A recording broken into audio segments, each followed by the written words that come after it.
এবার তোমার বডি সহ নিয়ে তারপরে রয়ে যাবে দারুণ।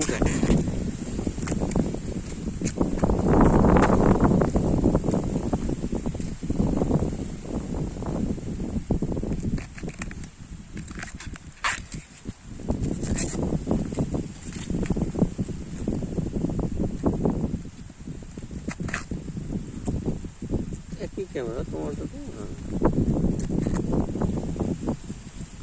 তারপর কম দাম দৃষ্টি ভালো না।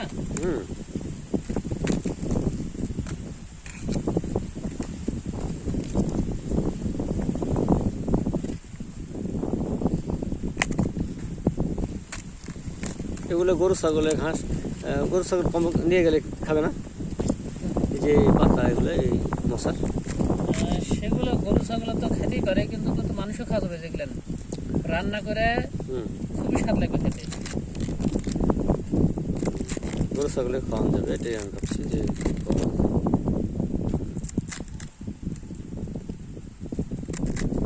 কারণ এগুলো তরকারি খাইলে শরীরে যে আয়রন ঘাটতি পূরণ হবে, তাই না? অবশ্যই।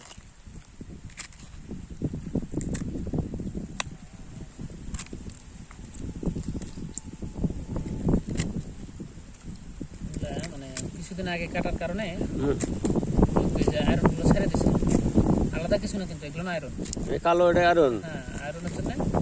আর সবচেয়ে বড় শিক্ষা হচ্ছে যে গাছ থেকে যখন পড়ে, এটা উপর থেকে পড়ার কারণে এই জিনিসটা ক্ষত হয়, একটু আঘাত খায়, যার কারণে এই কালো হয়ে আয়রনগুলো পার হয়ে যায়, এরকম কালো হয়ে গেছে, দেখতে এরকম লাগছে।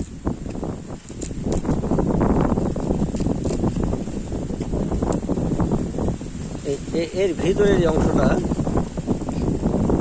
খেতে ভালো, সেই স্বাদ, কিন্তু ওই স্বাদ হচ্ছে এই যে এখানে দেখেন কালো নাই সম্ভবত।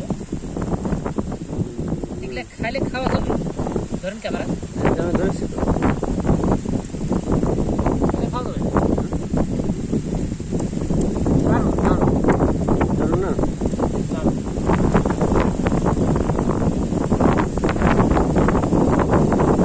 এগুলো নেওয়া আছে বাড়িতে সবজি রান্না করার জন্য, ব্যাগেও আছে, আবার এখানেও আছে। তো আপনারা এই যে এরকম ভাবে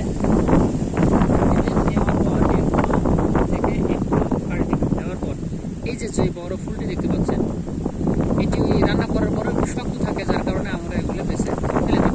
এটা পুরোটাই রান্না করা যাবে, আর সুন্দর করে ভাজি করেন, সেই সাথে একবার শরীরে আয়রনের ঘাটতি পূরণ হবে। তো দেখতে পাচ্ছেন এই যে এরকমভাবে আপনারা ঝরিয়ে নেবেন, এবং এখানে যে চিকন, এই যে দেখতে পাচ্ছেন এই ফুল একটা এক্সট্রা আলাদাই ফুল, এই ফুলটা